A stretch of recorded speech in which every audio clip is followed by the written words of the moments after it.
your signature. Tonight at 7:30 on Arizona PBS. Explore new ideas and new worlds here on Arizona PBS, a community service of Arizona State University. Arizona PBS provides great musical performances all year long, and now we have some of the best seats to see your favorite acts live and in concert. Arizona PBS Box Office presents a backstage pass to meet world-class performers, a chance to see exciting performances before they sell out.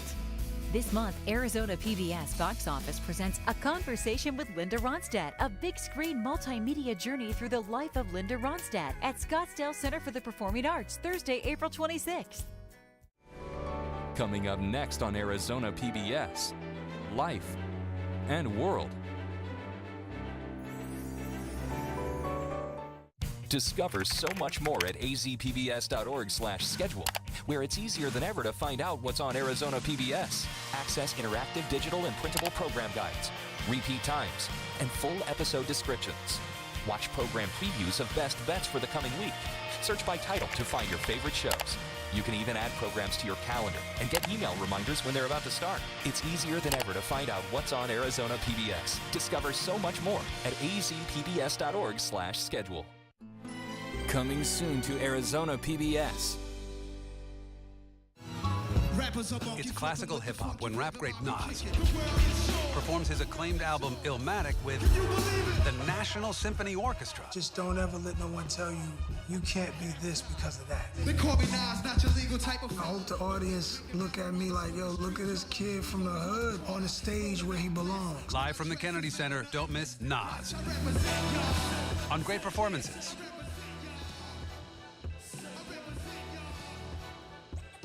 Support for Arizona PBS comes from viewers like you and from Hospice of the Valley, medical, social, and spiritual care for patients nearing end of life, and support for their families.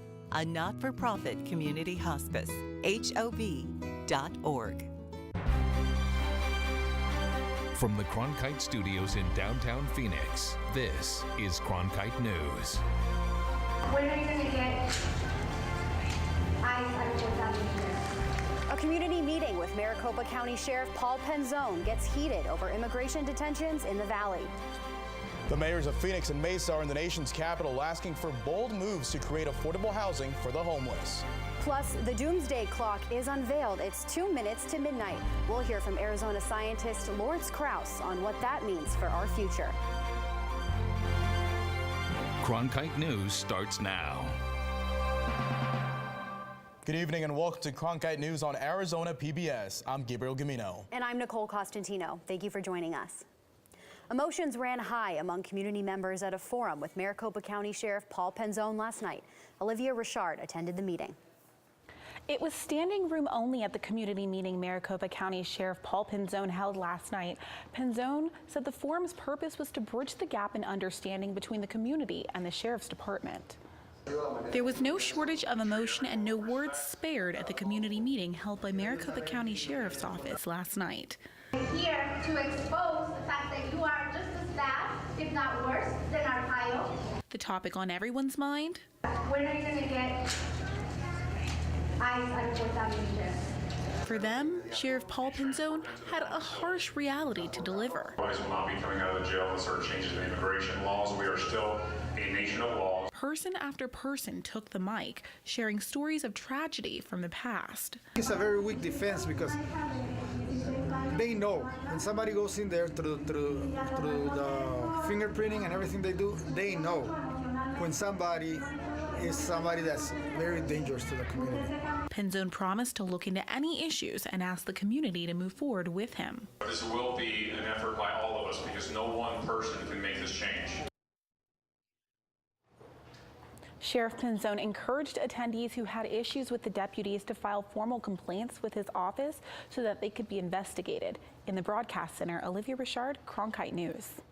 Arizona Senator Jeff Flake says he's not overly optimistic on the future of a DACA deal, even though President Donald Trump says he's now would consider a decade-long path to citizenship for enrollees in the Deferred Action for Childhood Arrivals program.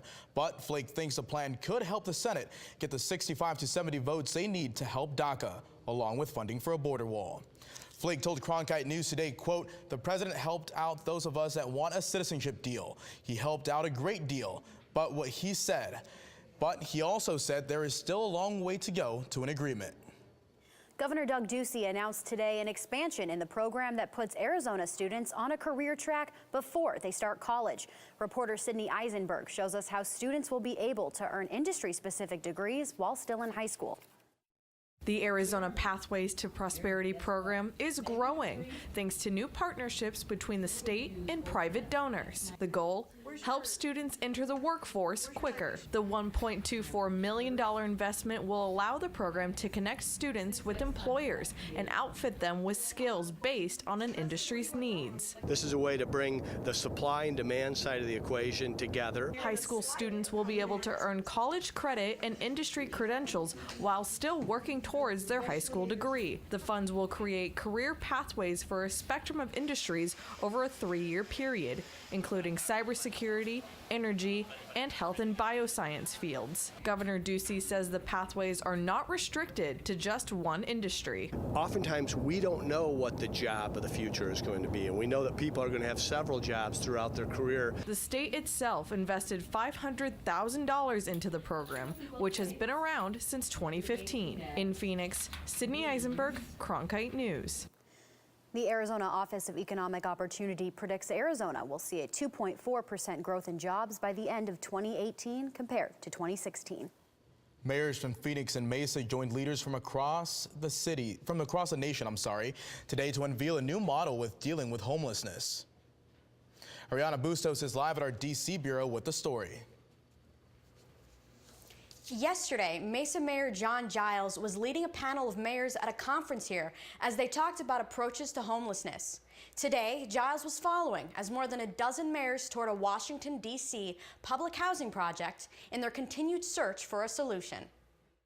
Mayor John Giles said despite actions against homelessness, the dilemma only continues to grow. When I started this job 3 years ago, homelessness was a problem in my city. Now it is the problem in my city. Phoenix Mayor Greg Stanton joined Giles and others to launch Mayors and CEOs for U.S. Housing Investment, a public-private partnership that aims to tackle homelessness and provide affordable housing. The partnership advocates for policy and funding reforms at the federal level, communication, and coalition building. Giles said this coalition is the best way to fight their homeless problem. The need in my community outstrips the resources that we have. And so it is only, if we are going to be serious about attacking this problem, the only way we can do it is the coalition that you see before you. Mayor Stanton stressed policy changes and said the program worked at a local level to fight homelessness, but should be at a federal level. Now is not the time to cut key programs that support people experiencing homelessness. Now is the time to invest more, because we're investing more at the local level, but yet the situation is getting larger in our country. The conference took place in a D.C. public housing unit for veterans on the street and low to moderate income residents. Roughly half of them are filled by veterans who were formerly homeless. The program aims to build that type of housing in more cities like Phoenix and Mesa. Denver Mayor Michael Hancock said at the conference, the homelessness problem isn't unique. It's not isolated in just Aurora, Colorado, or Denver, Colorado, or Los Angeles, or D.C. It's also in Portland and Phoenix, Sacramento, as you just heard. This is a national crisis.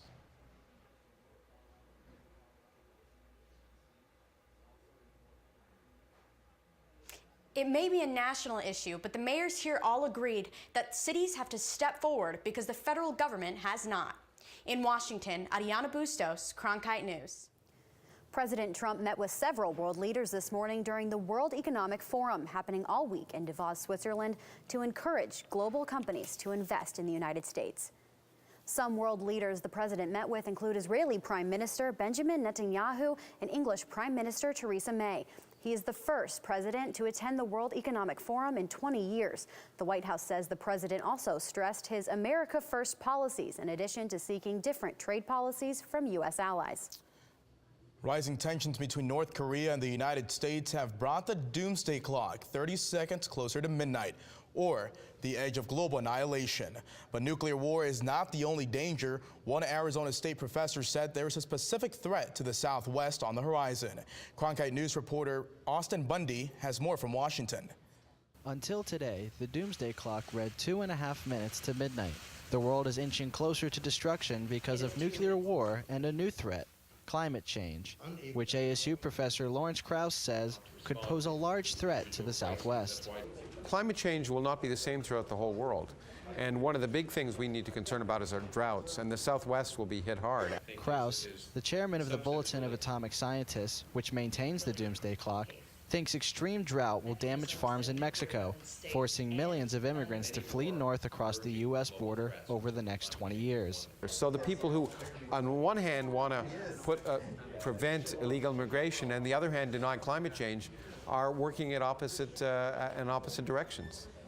The doomsday clock is now at 2 minutes to midnight, the closest it has ever been since 1953.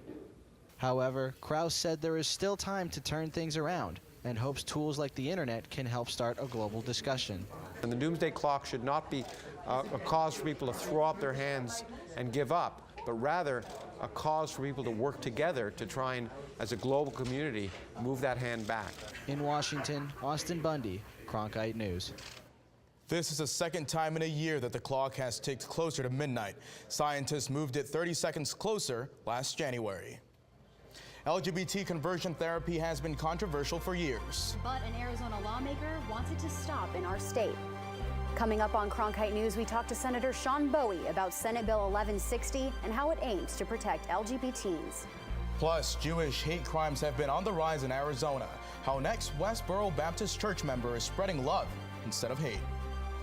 I'm Judy Woodruff, anchor and managing editor of the PBS NewsHour. The journalists of tomorrow face a fast-changing media landscape, but quality news remains vitally important to our communities, our country, and our world.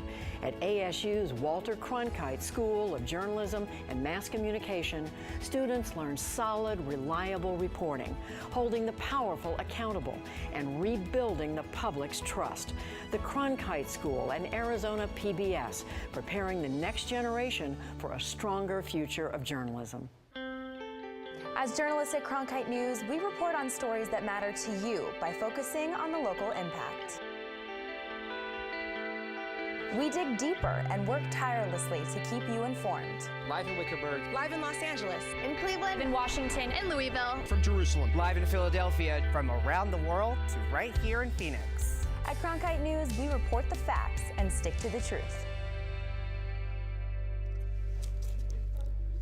State lawmakers are making progress in their special session at the Capitol to combat opioid addiction. The bill that's moving through both the House and the Senate is based on Governor Doug Ducey's proposal to reduce overdoses.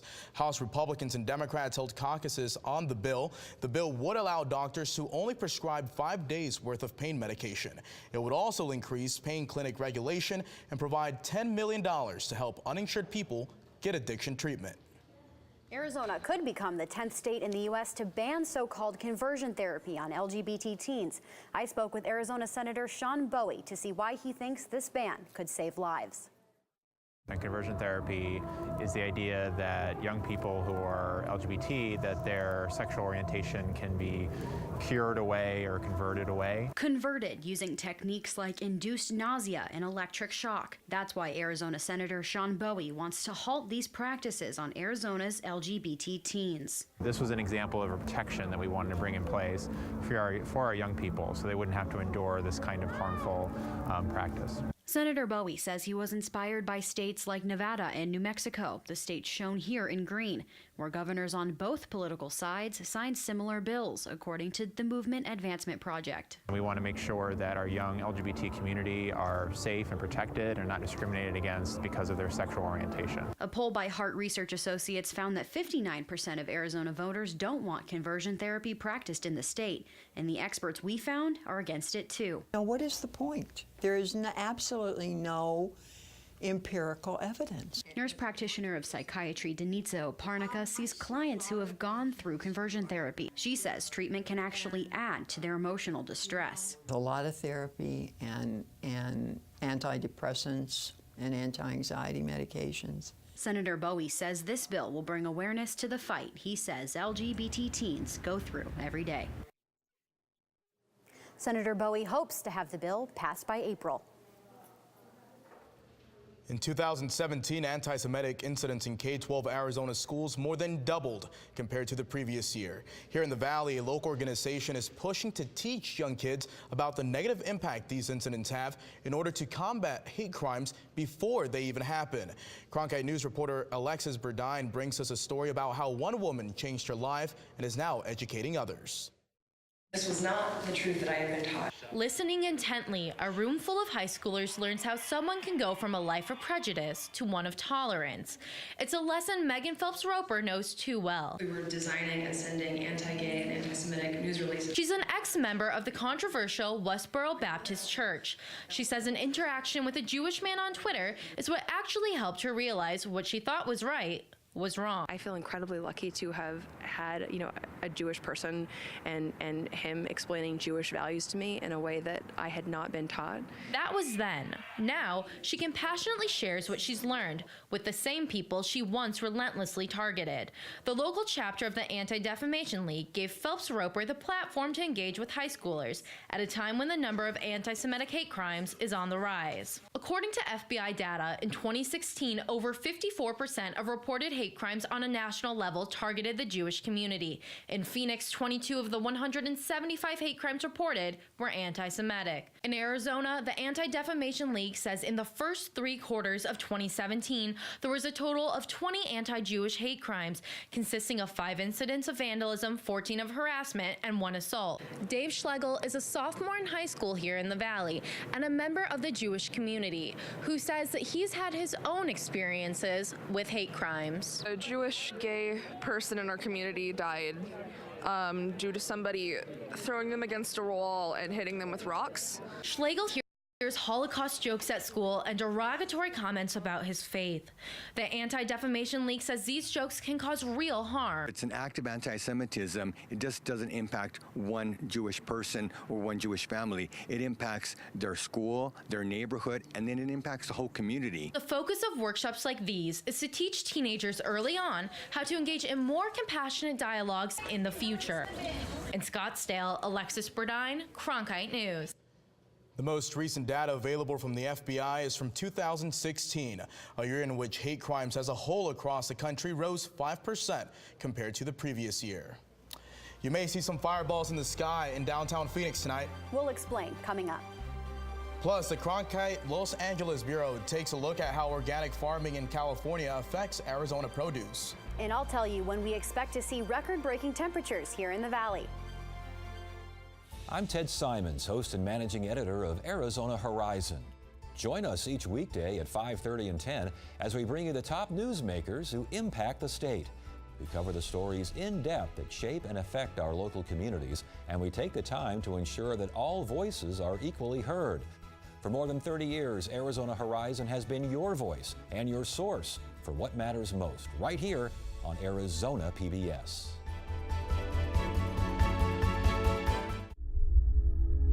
Hello from the children of planet Earth. Exploring, it's the lifeblood of the mission. Human beings are a curious bunch. What are we going to see when we get really close? Wow. Just because an idea is crazy, it's not necessarily wrong. We were on our way.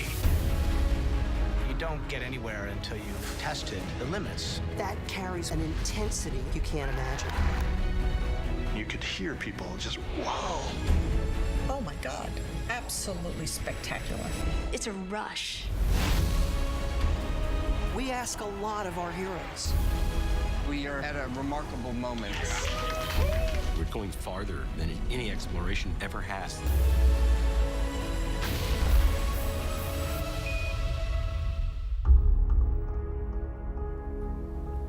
Organic agriculture production continues to reach double-digit sale increases in this country, but regulations with California and Arizona farms leave a lot to be desired. Brooke DeGumbia has more. These avocados contribute to California's organic industry. The state is the leading producer of organic agriculture in the country. Arizona is 14th, according to the USDA. At Fairfield Farms in San Diego, Lorena Hernandez says it's not easy to make sure her crops earn California's organic label, the nation's toughest. We do soil samples, we do leaf samples to see where their nutritions are at. So if they're really low, like on calcium, and then they're really high on salt. It's like we have to, try and balance that. California is the only state with its own organic program, put in place to ensure consumers are buying organics true to the label. Other states like Arizona must go through the USDA to find a certifying agent, which does not address food safety or nutrition. You could tell somebody, oh yeah, I'm all organic, here's all my paperwork, but at the same time, if you know when they're coming, it's like you hide everything else. There is a very big window for you to put stuff out there that's not considered organic. Experts say true organic foods bring certain health benefits. Trying to limit chemicals and process things going into our body is helpful if you can do that. Ensuring you get true organics like those from Fairfield Farms will cost you. The long process often drives up the cost by as much as 47%. But this California farmer coordinator says it's worth it. And it's not just about getting that organic label, but it's being true to that organic label. In San Diego County, Brooke DeGumbia, Cronkite News. California produces more than 90% of all U.S. organic sales for 14 different commodities, including 99% of walnuts, lemons, figs, and artichokes, and 100% of almonds and dates. Barrett Jackson came to a close last week, and the cars sold at the auto auction in Scottsdale provided the company with over $100 million in charitable donations. According to their website, the sale of 10 vehicles raised over $6 million for a good cause. Some of the charities involved were the Autism Alliance of Michigan, Boys Republic, and the George W. Bush Presidential Center's Military Service Initiative. This year's auction sales totaled more than $116 million. And don't be alarmed by the fireballs in the sky in downtown Phoenix tonight.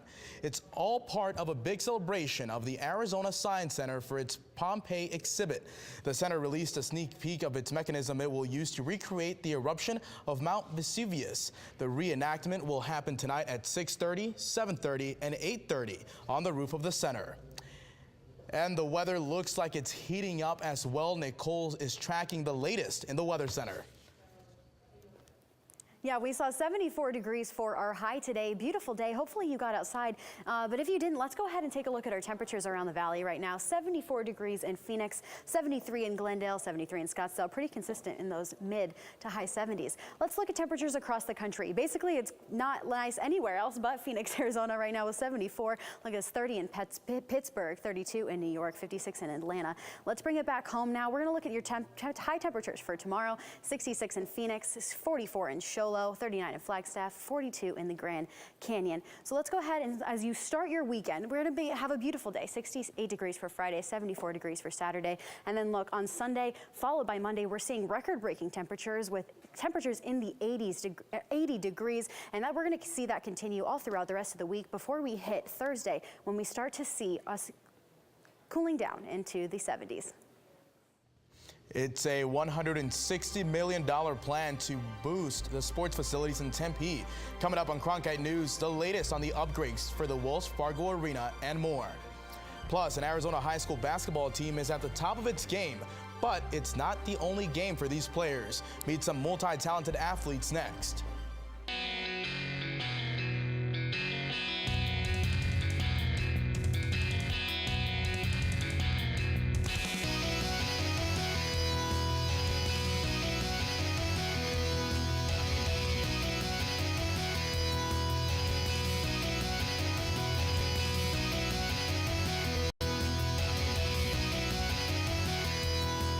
Cronkite News weeknights at 5 on Arizona PBS. Fridays, it's at Cronkite News, your social sharing connection where you choose the news. Facebook likes and shares, tweets, retweets, and favorites, YouTube views and subscriptions. We're watching you watch us.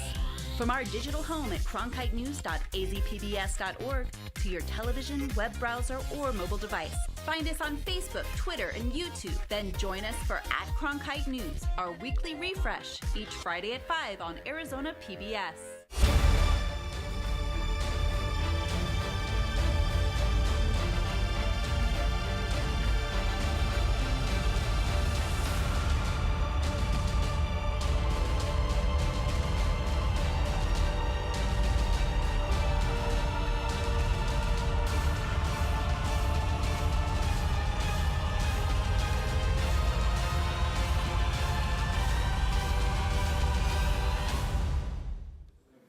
Cronkite News is tracking the Arizona Board of Regents as they discussed a new $160 million sports complex for Tempe this afternoon.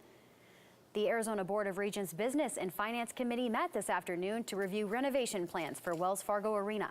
The $160 million project will build a new indoor sports complex on the east side of the arena.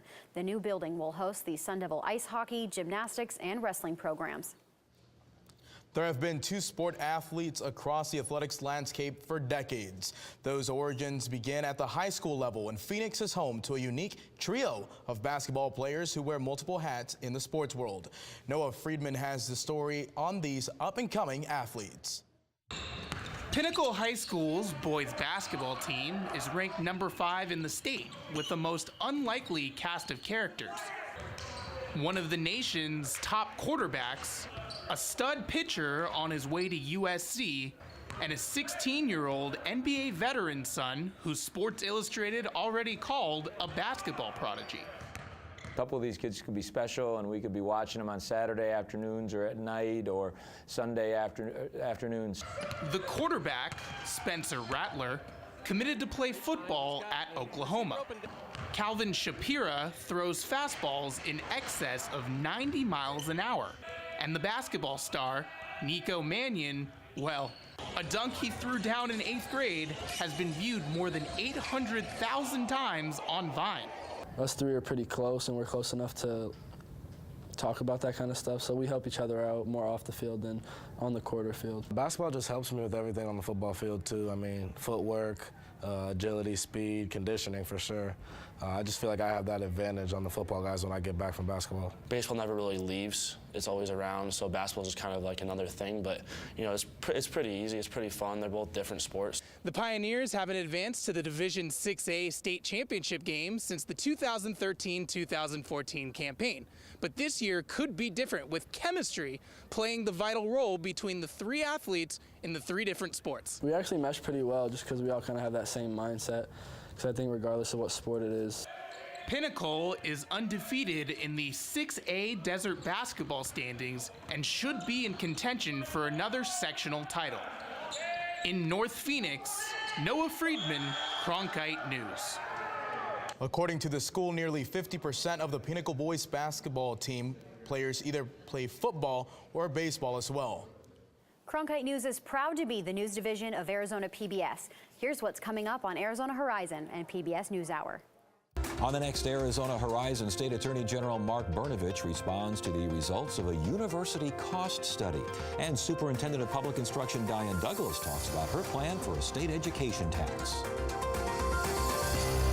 I'm Judy Woodruff on the next NewsHour. Why much of Puerto Rico is still without power months after Hurricane Maria. That's Thursday on the PBS NewsHour.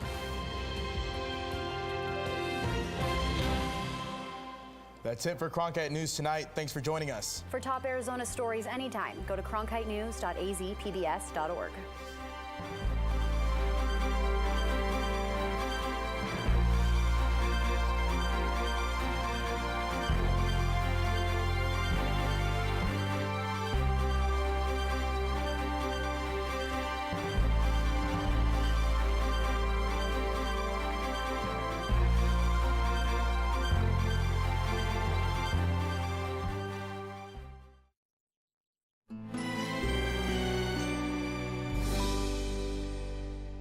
I'm Chef Mark Charbel. Join me for a brand new episode of Check Please, Arizona. This week, our guests have dined all over the valley. at Rehab Burger Therapy in Scottsdale, Shabu Fondue in Central Phoenix, and Alessia's in Mesa. Don't miss an all-new Check Please Arizona tonight at 7 on Arizona PBS.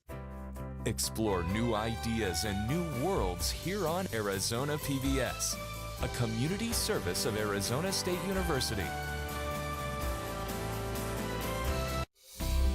The easiest and best way to support Arizona PBS is by becoming a sustaining member.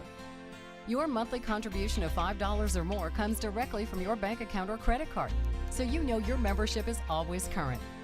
It also means no more renewal notices in your mailbox. So more of your dollars go to the programs you love.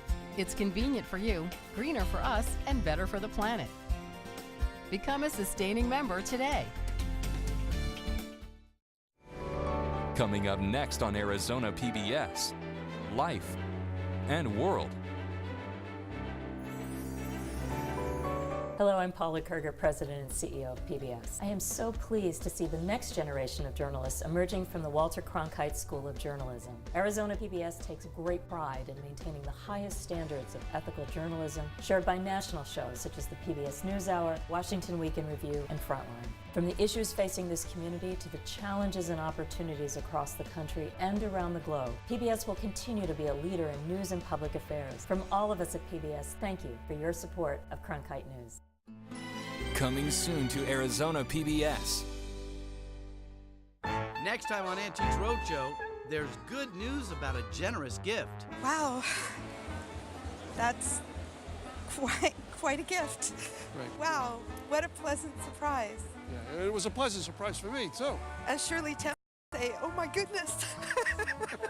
What's so surprising about this diamond jewelry?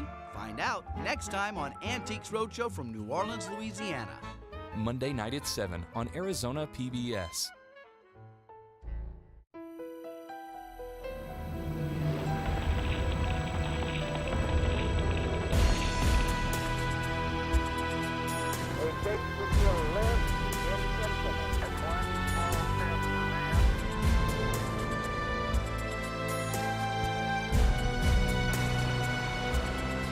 Monday night at 9 on Arizona PBS.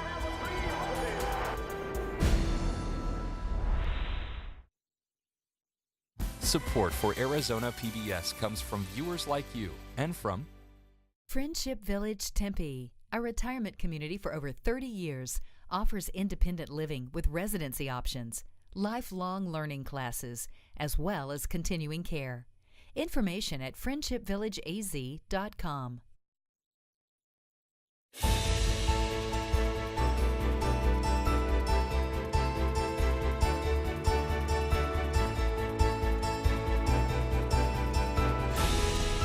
Coming up next on Arizona Horizon, State Schools Chief Diane Douglas joins us to talk about why she supports a tax hike to get more money to teachers. Also tonight, we'll hear about a program that supports future teachers while they're still in school. And we'll ask attorney